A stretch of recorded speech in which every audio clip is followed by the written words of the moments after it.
Pero sir, nasa rules ba yung position ng impeachment manager? Ngayon wala. So that's why kailangan pang isama sa rules yun. Wala sa kasalukuyang Senate rules ang pagkakaroon ng impeachment manager. Ito ang nilinaw ni Senator Francis Kiko Pangilinan ng matanong tungkol sa nabanggit na posisyon.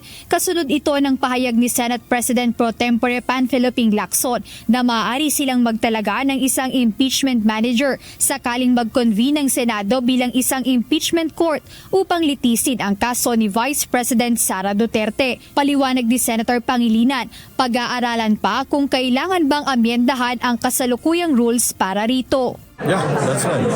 Well, hindi naman kasi, may mga administrative matters that have to be addressed before we proceed to actual trial. So, parang court administrator. So, impeachment court administrator. So pwede hindi nyo na rin amyendahan yung rules para dyan? That I have to study.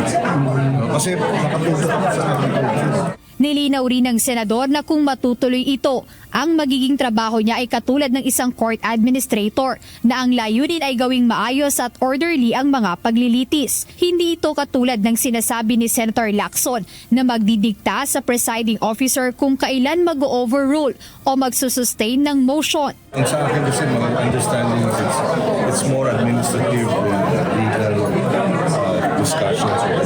Kasi lahat kami judge.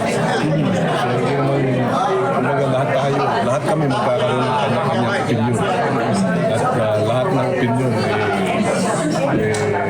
hindi man sinasakayon. Look out ng bawat side.